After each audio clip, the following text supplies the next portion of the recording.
விஜய் மொத்தமா 108 சீட்டு தான் கிடைச்சது. ஆமா, அதுல அவரோட திருச்சியை கழிச்சா கூட 107 தான்.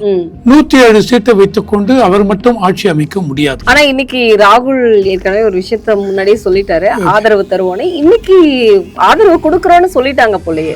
ஆதரவு கொடுக்கறாங்க, அதையும் தாண்டி சில இதெல்லாம் கேட்கறாங்க அப்படின்னு கேள்விப்பட்டேன். விஜய்க்கு ஆதரவு கொடுத்தேன்னு வச்சுங்க, 5 வருடத்துக்கு ரொம்ப இதுவா இருக்கும். விஜய்க்கு தேவையில்லாத பிரஷர் இருக்காது. நீங்க கொடுப்பீங்களா? ஏடிஎம்கே எடப்பாடியார் சொல்லணும். வாய்ப்பு இருக்கா? எலெக்ஷன்ல இப்ப ஜெயிச்சது ஏடிஎம்கே கூட்டணியில 5 சீட்டு ஜெயிச்சிருக்கீங்க. அப்போ ஏடிஎம்கே கூட்டணி முடிவு பண்ணணும். அதை விட்டு நீங்க தனியா போய் விஜயோட நான் உங்களுக்கு சப்போர்ட் பண்றேன்னு சொல்லலாமா? இவரை சேர்க்க மாட்டேன், அவரை சேர்க்க மாட்டேன், சசிகலாவை சேர்க்க மாட்டேன். ஏஎம்எம்கே கடைசியில் உள்ள வந்தாங்க. ஓபிஎஸ் எவ்வளவு சொன்னாரு, ஓபிஎஸ் சேர்க்க மாட்டேன்ட்டாரு. இதுக்கு என்ன ஆச்சு? 3வது பொசிஷன்ல இருக்கீங்க. அதிமுகவுக்கு ஒரு வாய்ப்பு கிடைக்கும், தக்க வச்சுக்கிறதுக்கான. அதிமுக கரண்ட்ல இருக்கு அப்படிங்கறத காட்டிக்கலாம். ஒவ்வொரு கட்சியும் தோத்துட்டு இல்ல நான் ஒத்துக்க மாட்டேன் அப்படின்னு என்ன அர்த்தம்? இது அப்படி பார்த்தா வச்சுங்க, நாளைக்கு ஸ்டாலின் சொல்லலாம் நான் வெளில போக மாட்டேன்னு சொல்லணும். என்னங்க இது? 7-8 மணி நேரம் மேல கேரப் பண்ணிருக்காங்க Mamata Banerjee with their officer. அதுல லேடி ஆபீசர்ஸ்லாம் இருக்காங்க. இந்த ஜுடிஷியல் கேரப் பண்ணலாமா? இவங்கெல்லாம் டெமோக்ரஸி, சிட்டிசன் ரைட்டை பத்தி பேசுறாங்க.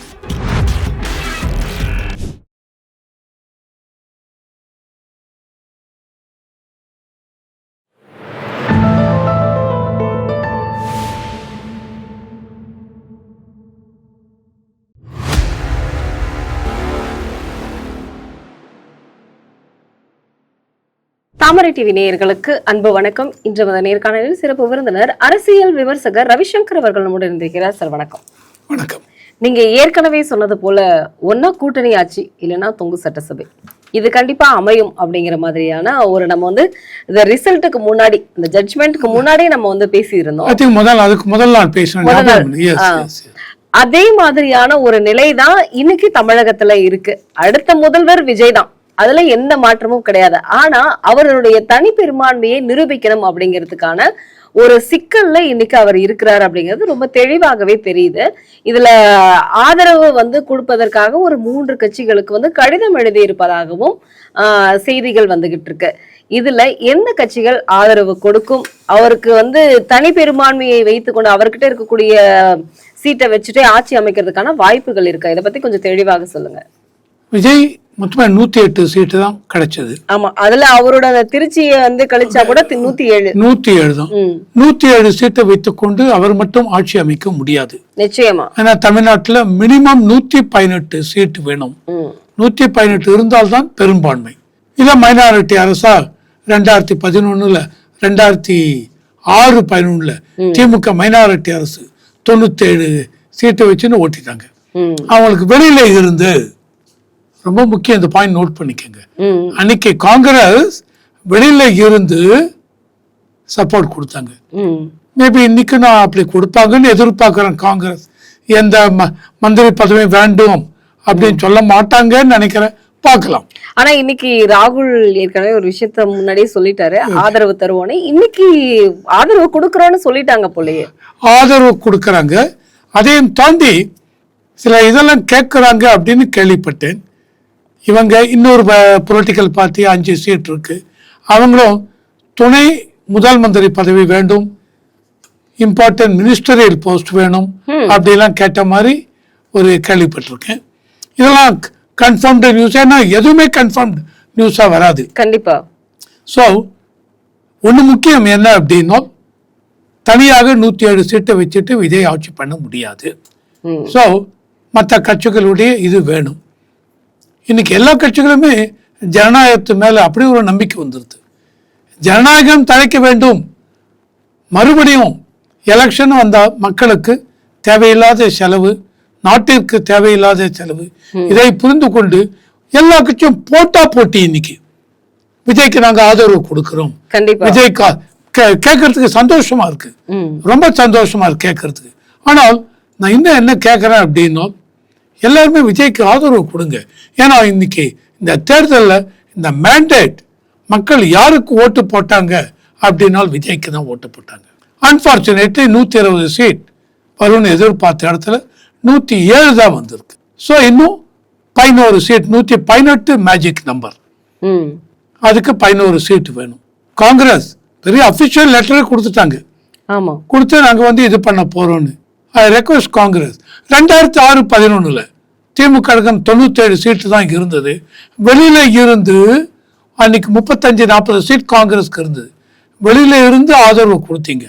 கருணாநிதி அவர்கள் சோனியா காந்தியை கேட்டாங்க, நாங்க பொதுவாகவே தமிழ்நாட்டில் கூட்டணி ஆட்சின்னு அமைக்கிறது இல்லை, அதனால வெளியில இருந்து எங்களுக்கு ஆதரவு கொடுங்க அப்படி ரொம்ப வற்புறுத்தி கேட்டதுனால சோனியா காந்தி அம்மையாரும் அவங்க சொன்னாங்க, வெளியில இருந்து ஆதரவு கொடுத்தார்கள். அன்னைக்கு பிஎம்கேக்கு 20-25 சீட்டுக்கு மேல அவங்களும் வெளியில இருந்து ஆதரவு கொடுத்தார்கள். இதை நம்ம கருத்தில் கொள்ள வேண்டும். இன்றைக்கு 107 சீட் அப்படியே மைனாரிட்டி தான். பட் காங்கிரஸ் இன்றைக்கும் வெளியில இருந்து ஆதரவு கொடுக்குமா? சோனியா காந்தி அன்னைக்கு அவ்வளவு பெருமையாக சொன்னாங்க, வெளியில இருந்து ஆதரவு 5 வருடம் கொடுத்தார்கள். அந்த ஆதரவை நான் இன்றைக்கு எதிர்பார்க்கிறேன். காங்கிரஸ் ஆகட்டும், சிபிஐ சிபிஎம் ஆகட்டும், எந்த கட்சி வந்தாலும், ஏடிஎம்கே எடப்பாடியார் அவர்கள் நீங்க என்ன சொன்னீங்க, நாட்டில் தமிழ்நாட்டில் என்றைக்கும் கூட்டணி ஆட்சி அமைக்க முடியாது, அதனால தனியாக தான் இருக்கணும் ஆட்சி அமைக்கணும்னு சொன்னீங்க. உங்க தேர்தல் போதும் சொன்னீங்க. இன்னைக்கு 47 சீட்டு, நீங்க 47 சீட்டை வைத்துக்கொண்டு விஜய்க்கு ஆதரவு கொடுத்தீன்னு வச்சுங்க, 5 வருடத்துக்கு ரொம்ப இதுவா இருக்கும் விஜய்க்கு. விஜய்க்கு தேவையில்லாத பிரஷர் இருக்காது. நீங்க கொடுப்பீங்களா? ஏடிஎம்கே எடப்பாடியார் சொல்லணும். வாய்ப்பு இருக்கா? வாய்ப்பு இருக்கா எனக்கு தெரியல. ஏன்னா இதுதான் சமயம் பார்த்து நான் எதிர்பார்க்கலாம். ரொம்ப ஐடியல் சிச்சுவேஷனுங்க. அதாவது மக்களுக்காக மக்கள் ஓட்டு போட்டது விஜய்க்கு மாறி போய்விட்டது. 107 தான் கிடைத்தது. 2019 அதில் நீங்க பார்த்தீங்கன்னு வச்சுங்க, மகாராஷ்டிரா அந்த எலெக்ஷன்ல பிஜேபி சிவசேனா, உத்தவ் தாக்கரே கீழே அந்த சிவசேனா கூட்டணி அவங்க 143 சீட்டை எடுத்தாங்க, மெஜாரிட்டிக்கு மேல எடுத்தாங்க. எடுத்து ஆட்சி 104-105 சீட் பிஜேபி, 40+ உத்தவ் தாக்கரே சிவசேனா ஆட்சி அமைக்க போற சமயத்துல உத்தவ் தாக்கரே இல்ல நம்ம சிஎம் போஸ்ட் மாத்தி வச்சுக்கணும், 2.5 வருஷம் நாங்க 2.5 வருஷம் நீங்க, இதுதான் நமக்குள்ள அண்டர்ஸ்டாண்டிங்னார். உடனே இவங்க பிஜேபி சொன்னாங்க, அந்த மாதிரி தேர்தல் போது கூட்டணி ஃபார்ம் பண்ணும்போது இந்த மாதிரி ஒரு பேச்சே இல்லை, இப்போ நம்ம ஜெயித்திருக்கோம், முதல் மந்திரிங்கிறது எங்க கட்சி தான் இங்க இருக்கும் கண்டிப்பா அப்படின்னு சொன்னதுக்கு இல்ல முடியாதுன்னு சொல்லிவிட்டு உத்தவ் தாக்கரே காங்கிரஸ் ஒரு 40+, சரத் பவார் என்சிபி ஒரு 40+, அவங்க 2 பேரோட கூட்டணி வைத்து ஆட்சி அமைத்துட்டார் உத்தவ் தாக்கரே. அப்பெல்லாம் ஜனநாயகம் எங்க போச்சு? எல்லாம் பிஜேபியை சொல்லுவீங்க, பிஜேபி இந்த மாதிரி பண்றாங்க. பிஜேபி 2-3 நாளைக்கு முன்னாடி நான் ஒருத்தரோட பேசிக் கொண்டிருக்கும் போதும் காங்கிரஸ் அவங்க சொல்றாங்க எங்கிட்ட, நண்பர் நாங்க விஜய்க்கு சப்போர்ட் பண்ணுவோம், எதனால அப்படின்னா மதவாத கட்சி உள்ள வந்துடக்கூடாது, பிஜேபி இவங்க வந்தா தமிழ்நாட்டை கபலீகரம் பண்ணிடுவாங்க, விஜயை காப்பாற்ற வேண்டும், அதற்காக நாங்க உள்ள போறோம், விஜய்க்கு சப்போர்ட் பண்ண போறோம் அப்படிங்கிற. இவங்க நீ கொடுத்த லெட்டர்ல கூட பார்த்தீங்கன்னு வச்சுங்க, மதவாத secular force we have to defend, protect Tamil Nadu government from these kind of people who are not secular, unsecular. இந்த மதவாத கட்சிகள் காங்கிரஸ் கொடுத்திருக்கிறதுல காங்கிரஸ் அந்த மாதிரி ஸ்டேட்மெண்ட் கொடுத்திருக்காங்க. ஆனா அன்னைக்கு இவங்க 3 பேர் சேர்ந்து mandate is only for BJP and Uddhav Thackeray கூட்டணிக்கு தான். ஆனால் காங்கிரஸ் என்சிபி இவரோட உத்தவ் தாக்கரோட எல்லாருக்கும் 40+ ஆட்சி அமைச்சாங்க 2.5 வருஷம். அப்பதான் பிஜேபி என்ன பண்ணாங்க, உத்தவ் தாக்கரே இதுல இருந்து ஏக்நாத் ஷிண்டே அவரை பிரிச்சு தனியா, தென் பிஜேபி அடுத்த 2.5 வருஷம் அவங்க உடனே உத்தவ் தாக்கரே இல்ல இது ஜனநாயகத்தை குழி தோண்டி புதைக்கிறார்கள், அதான நீங்க பண்ணீங்க.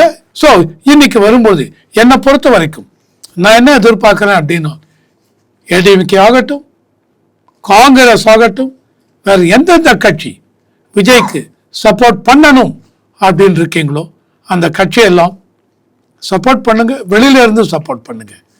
விஜயே உங்களை கூப்பிட்டு இல்லைங்க கூட்டாட்சி மாதிரி வச்சுக்கலாம், ஓகேவா, உங்களுக்கு நான் இந்த பதவி கொடுக்குறேன் அப்படின்னா அப்போ நீங்கள் எடுத்துங்க. அதை விட்டு எங்கள் கண்டிஷன் நாங்கள் கொடுக்குறோம், ஆனால் எங்களுக்கு இந்த போஸ்ட்டு கொடுங்க, ப்ளம் போஸ்ட்னு இருக்கு, ஃபைனான்ஸ் மினிஸ்ட்ரி, பிடபிள்யூடி, இந்த மாதிரி ஏதாவது ப்ளம் போஸ்ட், இதில் அவங்க கேட்பாங்க. ஆனால் வெளியில் சொல்ல மாட்டாங்க, நாங்கள் வெளியில் வந்து சப்போர்ட் கொடுக்குறோம் அப்படிம்பாங்க. உள்ளுக்குள்ளே போகும்போது எங்களுக்கு இதனால என்ன ஆதாயம் அப்படின்னு கேட்பாங்க. அதிமுகவுல இருந்து இப்போ CV சண்முகம் ஆகட்டும், வேலுமணி ஆகட்டும், இவங்க எல்லாமே ஆதரவு கொடுக்கறதாக ஒரு பேச்சு இருக்கு. அதுல விஜயபாஸ்கர் இவங்க எல்லாருமே வந்து என்ன மினிஸ்டர், நாங்க ஏற்கனவே வந்து மினிஸ்டரா இருந்தோம், அதே ஒரு அமைச்சரவையில எங்களுக்கு ஒரு சீட்டு கொடுக்கணும் அப்படிங்கிற மாதிரி தான் பேசிட்டு இருக்கிறதா ஒரு தகவல் வெளியாயிருக்கு. அப்படி இருந்தால் கண்டிப்பா விஜய் கொடுப்பாரா? கொடுக்க மாட்டாங்க. நீங்க எவ்வளவு சீட் இருக்கு ஏடிஎம்கேல இருந்து? என்கிட்ட ஏடிஎம்கே வர போறீங்களா? வந்து சப்போர்ட் பண்ண போய் இன்க்ளூடிங் எடப்பாடி வர்றாரா? வந்தாருன்னா மொத்தம் 47. என்கிட்ட இருக்கிறது எவ்வளவு? 107. 47 நான் வந்து என்ன பண்ணுவேன், இம்பார்ட்டன்ட் இது நாங்கள் வச்சுப்போம், மீதி உங்களுக்கு கொடுப்போம்.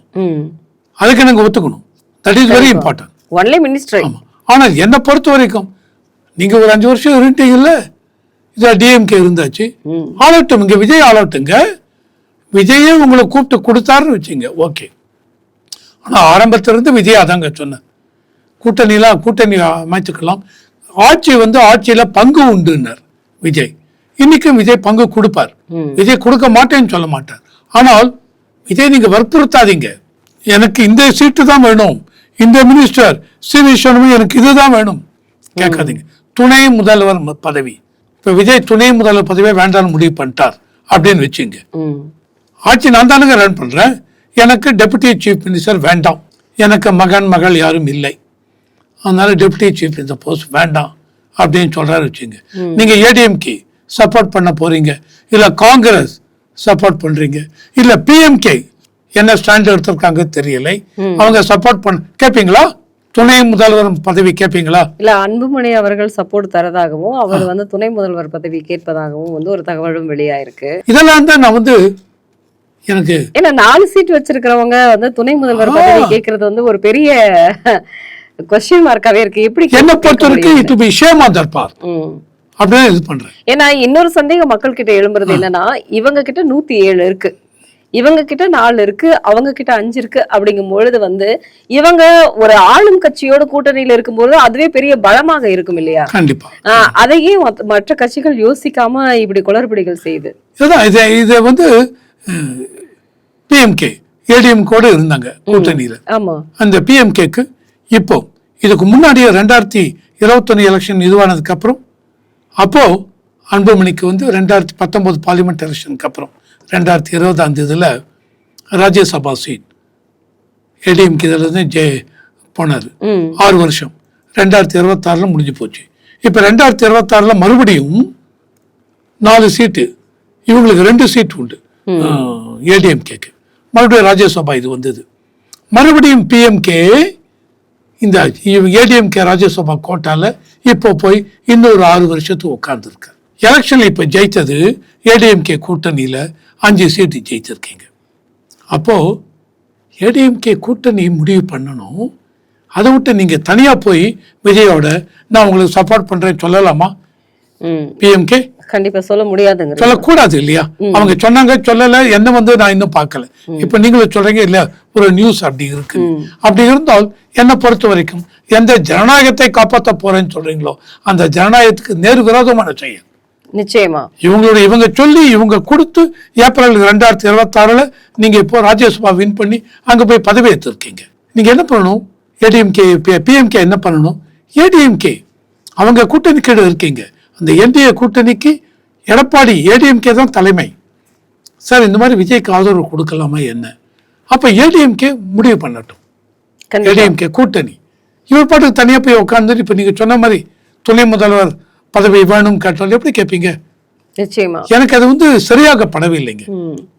திமுக இப்படி தோல்வியை கண்டாலும் ஆனா இருந்தாலும் எதிர்கட்சி அப்படிங்கிற ஒரு அந்தஸ்தை வந்து தக்க வச்சுக்கிட்டாங்க. ஆனா அடுத்த ஏடிஎம்கேவினுடைய நிலைமை என்னவாக இருக்கும் அப்படிங்கிறது ஒரு கேள்விக்குறியா இருக்குது. நீங்க எப்படி பாக்குறீங்க சார்? எனக்கு ஏடிஎம்கே நான் முன்னாடியே இந்த எலெக்ஷனுக்குலாம் முன்னாடியே சொன்னேன், ஏடிஎம்கே பொறுத்த வரைக்கும் இவருக்கு எடப்பாடியார் அவர்களுக்கு இது வாழ்வா சாவாங்கிற போராட்டம். கண்டிப்பா 2019 தோல்வி பார்லிமெண்ட் எலெக்ஷன். அந்த பார்லிமெண்ட் எலெக்ஷனோட 23 சட்டசபை தொகுதிகளுக்கு அப்போ இடைத்தேர்தல் வந்தது. அதுல 10 தான் ஜெயிச்சாங்க ஏடிஎம்கே, 13 டிஎம்கே ஜெயிச்சாங்க. தென் 2021 அசம்பிளி எலெக்ஷன் படுதோல்வி, 66 சீட்டு ஏடிஎம்கேக்கு, கூட்டணிக்கு 75 மொத்தமா.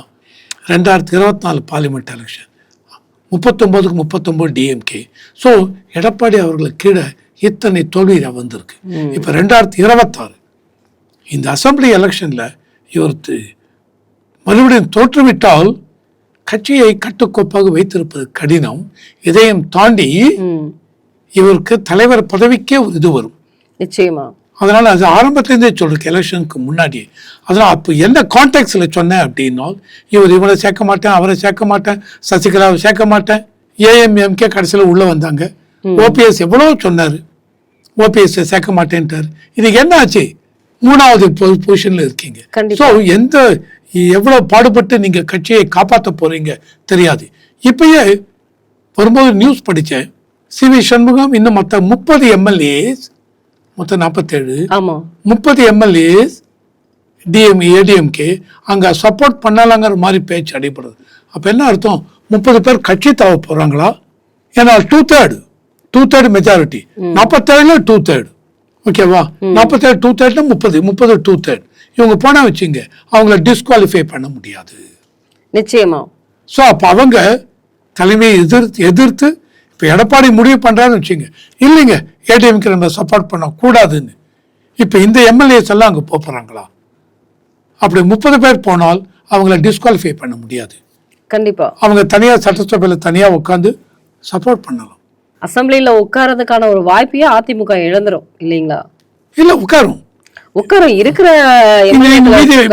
30 பேர் போனாங்க அப்படின்னா 17 பேரை வச்சு அசம்பிளில உட்காரலாம். பட் அதற்கான ஒரு வாய்ப்பு அப்படிங்கிறது திரும்பவும் வர்றதுக்கு ரொம்ப கஷ்டம் இல்லையா? வாய்ப்பு என்ன வாய்ப்பு சொல்றீங்க? ஏன்னா அவங்க இப்போ ஏற்கனவே சந்திச்ச தேர்தல்கள் எல்லாமே தோல்வி அப்படிங்கிறது 3ஆம் கட்டத்திற்கு போயிட்டாங்க. இருந்தாலும் அதிமுகவினுடைய நிலைமை இன்னைக்கு மக்கள் மத்தியில இருக்கிறது அதிமுகவில் பயிற்சி பெற்று மற்ற கட்சிகளுக்கு ஒரு ஆள் சேர்க்கும் ஒரு நிறுவனமாக மாறிவிட்டது அப்படிங்கிறது இன்னைக்கு பேசு பொருளா இருக்கக்கூடிய ஒரு விஷயம். அப்ப கட்சியில இருக்கவங்களை தக்க வச்சுக்கணும் அப்படிங்கிறது தான் எடப்பாடிக்கு இருக்கக்கூடிய ஒரு பெரிய சவால்.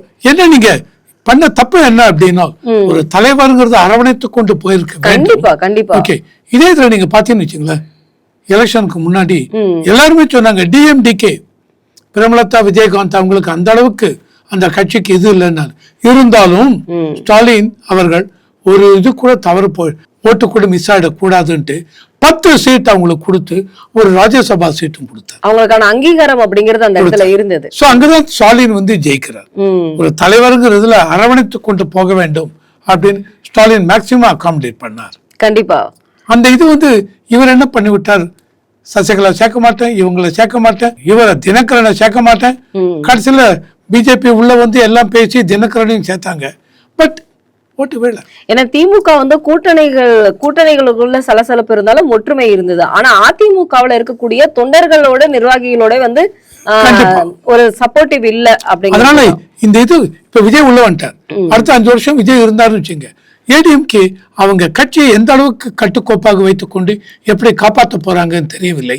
அதனால எனக்கு என்ன, ஒருவேளை இந்த 5 வருடம் விஜய், ஏன்னா இப்ப மேபி அரசியல் அனுபவம் இல்லாம இருக்கலாம், 5 வருடம் கழித்து அவருக்கு எல்லா அரசியல் நுணுக்கங்களும் தெரிய ஆரம்பிச்சிருக்கும். சோ அவர் இந்த கட்சியை எடுத்துக்கொண்டு போனார் வச்சுங்க, அடுத்த 5 வருஷம் கழிச்சு மறுபடியும் இந்த திராவிட கட்சிகள், 2 திராவிட கட்சிகளுக்குமே இது ஒரு பெரிய சவாலாக அமைய போகிறது. டிஎம்கே இன்னைக்கு பாருங்க 73-4 சீட்டு கூட்டணி ஓகேவா? ஸோ கூட்டணிங்கிறச்சு அவங்களே 14 சீட்டு வச்சிருக்காங்க. காங்கிரஸ் 5, சிபிஐ 2, சிபிஎம் 2, விசிகே 2, இந்தியன் யூனியன் முஸ்லீம் லீக் அவங்க 2, டிஎம்டிகே 1. ஓகே, ஸோ எம்டிஎம்கேவும் ஜெயிச்சிருக்காங்க. ஸோ 15 சீட்டுக்கு மேல அவங்க. ஸோ திமுகவுக்கும் இது பெரிய சவாலாக அமைய போகிறது. நிச்சயமா இந்த அடுத்த 5 வருடம் விஜய் எப்படி எடுத்துக்கொண்டு போகிறார் அப்படின்னு பார்க்கறச்ச நல்லபடியா முடிந்து விட்டதுன்னு வச்சுங்க. தென் 2 திராவிட கட்சிகளும் உள்ள வரத்துக்கு மறுபடியும் தேர்தல் ஜெயிக்கிறதுக்கு ரொம்ப கஷ்டம் தான். இதையும் தாண்டி 2029 பார்லிமெண்ட் எலெக்ஷன். கண்டிப்பா. இப்ப நீங்க பார்லிமெண்ட்னு சொல்லும் பொழுது தான் சார் எனக்கு, ஏன்னா இப்போ சி.வி.எஸ். சண்முகம் வந்து 2 இடங்கள்ல வந்து அவர் ஏற்கனவே எம்பியா இருக்கிறாரு. அப்ப எம்எல்ஏ பதவியை வந்து அவர் ஏதாவது ஒண்ணு ராஜினாமா செய்யணும் ஆமா, இப்ப அப்படிங்கிற ராஜினாமா பண்ணு. கண்டிப்பா வந்து ஆளும் கட்சியாக இப்ப இருக்கக்கூடிய தாவேக்காவுல இருந்து கண்டிப்பா ஒரு 3 எம்பிக்களாவது உள்ள போவாங்க. எந்த ஒரு தேர்தல். ராஜ்யசபா வந்தால், ம் ராஜ்யசபான்னு வந்ததுனால் அந்த ராஜ்யசபால என்ன பண்ணுவாங்க, எவ்வளவு சீட்டு காலியா இருக்கு. ஏன்னா இப்போதைக்கு மறுபடியும் 2028 தான் தமிழ்நாடை பொறுத்த வரைக்கும் டியூ வருது ஆமா. ராஜ்யசபா இது. ஏன்னா எவ்வளவு பேர் உள்ள போயிருக்காங்க, அவங்க பீரியட் 6 வருஷத்துக்கு, அது முடிஞ்சதுக்கு அப்புறம் தான் மறுபடியும் வரும். பட் ஏற்கனவே போனவங்களுக்கு 6 வருஷம், 2028 என்னமோ முடியறது. ஆமா, 28 தான். அப்போ ராஜ்யசபா சீட் தமிழ்நாட்டுக்கு எவ்வளவு வருது, எவ்வளவு பேர், 4 பேரோ 6 பேரோ முடியறதுன்னு வச்சுங்க. அந்த 6 பேர்னால இப்போ என்ன பண்ணுவாங்க, இன்னைக்கு 107 சீட் இருக்கு இவங்களுக்கு, ஓகேவா. இந்த 234 சீட்டு மொத்தம், இதில் 6 சீட் ராஜ்யசபாக்குனால் எவ்வளோ மெம்பர்ஸ் ஓட்டு போடலாம் அப்படின்னு பார்த்து லாஸ்ட் டைம் வரைச்ச 34 இது சீட், 34 எம்எல்ஏ இருந்தால் அவங்க ஃபுல்லாக அப்படியே ஓட்டு போட்டாங்கன்னா ஒரு ராஜ்யசபா சீட் கிடைச்சிரும். அப்போது மினிமம் இப்போ இருக்கிற ஸ்ட்ரென்த்தை வச்சு பார்க்கறச்சு மினிமம் 3 ராஜ்யசபா சீட் விஜய்க்கு வரலாம். மினிமம் 3. கண்டிப்பா. இந்த 107 இது இருக்கிறதுனால மினிமம் 3 போட்டியே இல்லாம உள்ள என்டர் ஆயிடுவாங்க, உள்ள ராஜ்யசபால என்டர் ஆகிடலாம், ஓகேவா. ஸோ லோக்சபான்னு வரும்பொழுது அப்போ மக்கள் தேர்ந்து எடுக்கிறது 39 சீட். அப்பையும் இவங்க மக்கள் விஜய்க்கு ஓட்டு போடுறேன்னா திராவிட கட்சிகளும் இப்போ எடுத்த 39க்கு 39 கண்டிப்பா வாய்ப்பு இல்ல. மேபி இந்த திராவிட கட்சிகளுக்குள்ளே ஒரு ரீஆர்கனைசேஷன் இருக்கலாம். இவங்க மறுபடியும் இதுல நிறைய பேர் அங்க போகலாம், அங்கேருந்து இங்கே வரலாம். திராவிட கட்சி ஒரு 3வது கட்சி, ஆர் 2 டிஎம்கே ஏடிஎம்கே இணைய போறாங்களா தெரியாது. இதெல்லாம் இன்னும் எல்லாமே அசம்ஷன்ல தான். நிச்சயமா. ஆனால் திராவிட கட்சிகளை பொறுத்த வரைக்கும் ரொம்ப விரக்தியில தான் இருக்காங்க. கண்டிப்பா. இந்த இது ஏன்னா அடுத்த 5 வருஷம் ஒன்றும் இல்லை. ஸோ இப்போ ஏடிஎம்கே இந்த 40 பேரும் சப்போர்ட் பண்ணிட்டாங்கன்னு வச்சுங்க, அடுத்த 5 வருஷத்துக்கு விஜய் தான். கண்டிப்பா. அப்ப திமுக கழகத்தை பொறுத்த வரைக்கும் அடுத்த 5 வருஷம் எலெக்ஷன். இப்ப அதிமுகவுக்கு ஒரு வாய்ப்பு கிடைக்கும், வாய்ப்பு, ஏன்னா தக்க வச்சுக்கிறதுக்கான அதிமுக கரண்ட்ல இருக்கு அப்படிங்கறத காட்டிக்கலாம். நாங்க மந்திரியாக இருக்கிறோம்னு. அந்த மந்திரியாக இருக்கிறது விஜயோட டிமாண்ட் பண்ணாதீங்க. கண்டிப்பா. விஜய் என்ன வாங்கிக்கலாம், கொடுத்தா வாங்கிக்கங்க. இதுல ரொம்ப டிமாண்ட் பண்ணி வச்சுங்க, அங்கதான் இவங்க உள்ள வரும். மற்ற கட்சி 5 சீட்டு 2 சீட்டு இவங்க எல்லாம் உள்ள வருவாங்க. விஜய் அவங்களோட ஆட்சி வச்சுன்னு போயிடுவாங்க. இப்போ நெக்ஸ்ட் தமிழக தேர்தல் அப்படிங்கறத வந்து நம்ம இன்னைக்கு பாத்துட்டு இருக்கோம், கரண்ட்ல என்ன போயிட்டு இருக்குன்னு. ஆனா இதுல வெஸ்ட் பெங்கால்ல வந்து நான் முதல்வர் பதவியில இருந்து இறங்க மாட்டேன், இது வந்து மக்கள் கொடுத்த தீர்ப்பு இல்லை, இது வந்து சதினால நடந்தது அப்படின்னு சொல்லிட்டு மம்தா ரொம்ப அடம்பிடிக்கிறாங்க. இது அடுத்த நிலை என்னவாக இருக்கும் சார்? அவங்க நான் ராஜினாமா செய்ய மாட்டேன்ட்டாங்க. She will be given an unceremonious exit. She is going to be given. ஒவ்வொரு கட்சியும் தோத்துட்டு இல்ல நான் ஒத்துக்க மாட்டேன் அப்படின்னு என்ன அர்த்தம்? இது நீங்க முதல்ல ப்ராப்ளம் எங்க ஆரம்பிச்சா சார் எக்ஸசைஸ். அந்த சார் எக்ஸசைஸ் ஆரம்பிச்ச உடனே அப்பல இருந்து இவங்க சொன்னாங்க இவ்வளவு பேரை டெலிட் பண்ணுவீங்களா, இவ்வளவு பேரை தப்புன்னு. தமிழ்நாட்டுல 90 லட்சம் பேரை டெலிட் பண்ணாங்க. அதுக்கப்புறம் 20 லட்சம் பேரை ஆட் பண்ணாங்க. ஃபைனலா 74 லட்சம் பேர். தமிழ்நாட்டில் ஒன்றும் சொல்லலையே. குளத்தூர்ல 1,06,000 பேரை அந்த மாதிரி டெலிட் பண்ணாங்க. அதுக்கப்புறம் இப்போ வந்து குளத்தூர் எலெக்ஷன்ல அப்போ ஸ்டாலின் தோற்று விட்டார். சேப்பாக்கில் 80,000க்கு மேல டெலிட் பண்ணாங்க சார் எக்ஸசைஸ்ல. ஸோ தமிழ்நாட்டில் ஒன்றும் சொல்லலையே. இவங்க வெஸ்ட் பெங்காலை பொறுத்த வரைக்கும் பிரச்சனை என்ன அப்படின்னா, இவங்க சொல்றது எல்லாமே டிஎம்சி அவங்க லாஸ்ட் 3 டேர்ம் அப்பெல்லாம் கரெக்டாக இருந்ததா? தேர்தல் நமக்கு வர மீம்ஸ் வாட்ஸ்அப்பில் வருமே, இவங்க உள்ளே போகும்பொழுதே என்ன பேர் பார்த்தோன்னே அங்கே செக்யூரிட்டியாக இருக்கான், அவனே ப்ரெஸ் பண்ணுறான். இதை வாட்ஸ்அப்பில் பார்த்துருக்கோம். போ ஓட்டு போட்டு வச்சு போங்க அப்படி இதெல்லாம் நடந்திருக்கிறது. இதையும் தாண்டி எலெக்ஷன் முடிந்ததுக்கு அப்புறம் யார் யார் ஓட்டு போடவில்லையோ அடித்து நூறுக்கு இருக்கிறார்கள் அவங்க அத்தனையும். ஸோ எவ்வளோ பேர் இப்போ பேசுறாங்க வெஸ்ட் பெங்கால்ல என்ன நடந்தது அப்படின்னு பேசுறாங்க. இதையும் தாண்டி சார் எலெக்ஷன் நடக்கும். சுப்ரீம் கோர்ட் இவங்க போறாங்க. Supreme court set nothing doing. மாத்தி இங்க வந்து இது பண்ணாதீங்க. கண்டிப்பா. ஸோ இவ்வளவு லட்சம் பேர் டெலிட் பண்ணிருக்காங்களா? சரி, இவ்வளவு லட்சம் பேர் டெலிட் பண்றச்ச இவ்வளவு பேர் பெண்டிங்ல வச்சிருக்காங்க. அதுக்கு ஜுடிஷியல் ரிவ்யூ ஆஃபீஸர்ஸ் கூப்பிட்டு ரிவ்யூ பண்ணணும் அப்படின்னு சுப்ரீம் கோர்ட் ஆர்டர் கொடுத்தாங்க. Judicial officer they will be totally unbiased. அதையும் தப்பு இவங்க சொல்றது. அப்போ இவங்க சொல்கிறது மட்டும்தான் ரைட்டா? அந்த ஜுடிஷியல் ஆஃபீஸர்ஸ் இருக்கிற அந்த ஒரு ரூமில் போயிட்டு ஒரு நாள் 7-8 மணி நேரம் மேலே கேரோ பண்ணிருக்காங்க Mamata Banerjee with their official. அதில் லேடி ஆஃபீஸர்ஸ்லாம் இருக்காங்க. இந்த ஜுடிஷியல் கேரோ பண்ணலாமா? இவங்கெல்லாம் வந்து டெமோக்ரஸி சிட்டிசன் ரைட்டை பற்றி பேசுகிறாங்க. ஐபேக்னு ஆர்கனைசேஷன், அதுதான் இவங்களுக்கு போல் ஸ்ட்ராட்டஜி. பிரசாந்த் கிஷோருடைய ஆர்கனைசேஷன். இப்பயும் போல் ஸ்ட்ராட்டஜி இந்த வருஷத்துக்கு இந்த எலெக்ஷனுக்கு அவங்க தான் சொல்கிறாங்க. அந்த IPAC organisation money laundering charge இருக்கு. அதுக்காக இடி அஃபிஷியல்ஸ் அவங்கள ரைட் பண்ணுறாங்க அவங்க ஆஃபீஸ்க்குள்ளே போய். மமதா பானர்ஜி டைரக்டாக அவங்க ஆஃபீஸ்க்குள்ளே போய் இடி பொசிஷனில் இருந்த ஐபேக் அவங்களோட ஆர்கனைசேஷனுடைய லேப்டாப் அது இதெல்லாம் இவங்க தூக்கின்னு வந்துட்டாங்க. இடி கிட்ட இருந்து டாக்குமெண்ட்ஸ் அத்தனையும் எடுத்துக்கொண்டு இவங்க வந்துட்டாங்க. செய்யலாமா? இதை சுப்ரீம் கோர்ட் கண்டம் பண்ணிருக்காங்க. இதுதான் மமதா பானர்ஜி. இப்போ அவங்க வந்து இல்லை நாங்கள் வெளில போக மாட்டேன். எப்படி சொல்லுவீங்க வெளில போக மாட்டேன்னு? எவ்வளவு நாள் இருக்க முடியும் வெளில? அவங்க வெளியேற்றுவதற்கு வந்து அது அதிகாரம் கவர்னர், ஆளுநர். அதாவது அன்செரிமோனியஸாவே இல்லை வெளில அனுப்பலாம், இல்லை சட்டசபையை கூட்டி எலெக்ஷன் நீங்க இதை ப்ரூவ் பண்ணுங்க மெஜாரிட்டி அப்படிங்கலாம். மெஜாரிட்டி இருக்கு உங்களுக்கு? இல்லை இல்லை, வெறும் 70-75 சீட்டாக தான் வந்திருக்கு. அதையும் தாண்டி புது இதை பொறுத்த வரைக்கும் புதிய சட்டசபை நாளைக்கு கூடுகிறது அப்படின்னா இவங்க அதுக்குள்ளேயே வர முடியாதுங்க. தோற்று விட்டார்கள். எலெக்ஷனை தோத்தாச்சு, என்ன பேசி நீங்க உள்ள வருவீங்க? இப்ப கேட்டகரி கவர்மெண்ட் இருக்குனால் இந்த புதிய சட்ட இதுல பதவி ஏற்கும் போது இது தானா இதுவாயிடும். கவர்னர் வந்து பார்த்துவிட்டு முடிந்து விட்டது அப்படின்னு ரிப்போர்ட்டை கொடுத்து புதிய இதுக்கு அசம்பிளி இன்னை தேதிக்கு ஆரம்பிக்கலாம் அப்படின்னு சொல்லிட்டு இவங்களுக்கு ஸ்யூரிங் எல்லாம் நடத்தியாச்சுன்னு முடிஞ்சு போயிடுது. நிச்சயமா இதையும் தாண்டி இவங்க இருந்தான்னு வச்சுங்க, கவர்னர் அவருடைய பவர்ஸ் யூஸ் பண்ணி இவங்களை டிஸ்மிஸ் பண்ணலாம். ஸோ இவங்க சும்மா ஒரு ஸ்டண்ட் அடிக்கிறாங்க, அவ்வளோதான். இவங்களுக்கு லீகலி ஸ்பீக்கிங் கான்ஸ்டிடியூஷன் ப்ரொவிஷன் பிரகாரம் எந்த ஒரு பவரும் கிடையாது, கண்டினியூ பண்ண முடியாது. அப்படி பார்த்தா வச்சுங்க, நாளைக்கு ஸ்டாலின் சொல்லலாம் நான் வெளில போக மாட்டேன்னு சொல்லலாம். என்னங்க இது? ஸோ மமதா பானர்ஜிக்கு அவங்க இப்போ இது பண்ணி இட்ஸ் ஒன்லி தேட்ரிக்ஸ், நாடகம் ஆடுறாங்க. நான் வெளியில் போக மாட்டேன், வெளியில் போகணும் இல்லைன்னு வச்சுங்க, ஃபோர்ஸபிளி ஷீல் பி சென்ட் அவுட்.